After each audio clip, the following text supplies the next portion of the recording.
Hello， 大家好，今天多才多艺的金老师给大家展示一个新技能，如何给电脑更换内存条。这两个内存条是我前2天买电脑的时候就买好的哈。好了，话不多说，直接开始。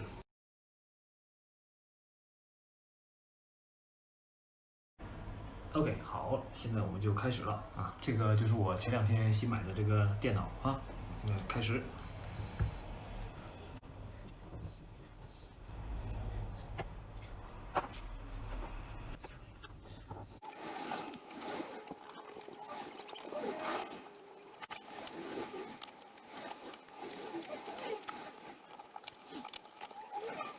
OK， 好，现在经过我不懈的努力啊，终于打开了它啊。第一步呢，先想办法给它撬开一个口啊，就是比方说用这个啊，或者用这个小叉子，想办法先给它撬开一个口，然后逐渐的给它全部撬开。全部撬开以后呢，这个时候你还是打不开啊，你还是打不开它的。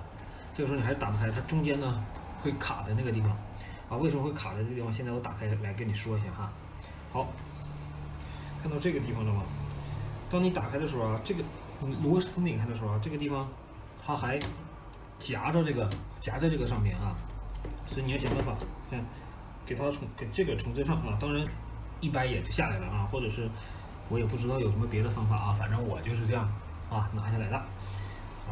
我是个暴力选手啊，大家别介意啊。好，打开壳以后呢，我们就可以换这个硬盘了哈，不是硬盘，这个内存了哈。正常我们这个正常用那个换内存的时候呢，我们应该是把这个电池拔掉了啊，但是这个电池我也不太会拔啊，我就不拔了啊。现在看一下啊，这里边有一个8G 的内存啊，这边是没有的哈，一个8G 的。OK， 好，先把这个原来的内存条拆掉啊。这样向两边啊，向两边一扒，它就会起来啊，拿下来。好，换上一个我们准备好了哈。好，这个你如果放反的话，它是插不进去的哈，因为它这个地方有一个口啊，像这样有一个口啊，反过来斜着啊，45度这样放进去，然后向下一摁，卡进去。OK， 第二个。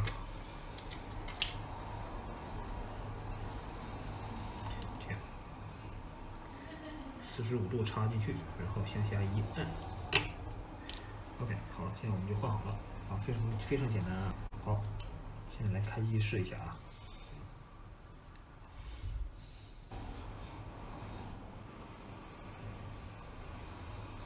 好，现在提示memory change。OK， 我们 continue。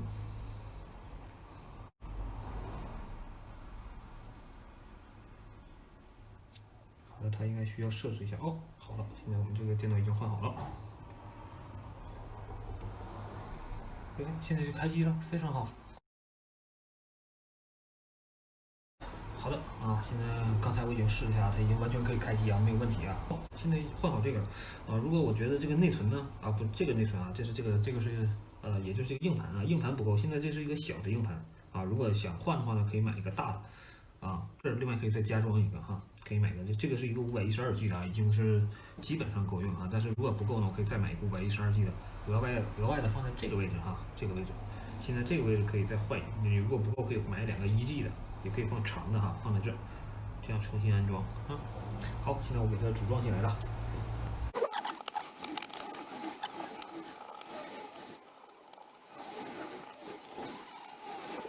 经过我的不懈努力，终于完成了这个升级啊，很简单的啊，其实很简单啊。最难的就是这个开箱，其实换内存并不是很难。今天最大的工程是这个叉子，因为它帮我把它撬开了，因为我实在是不知道怎么给它弄开。还是最后那句话，期待我更好的视频吧。哦，对了，记得给我点赞、订阅哦，耶！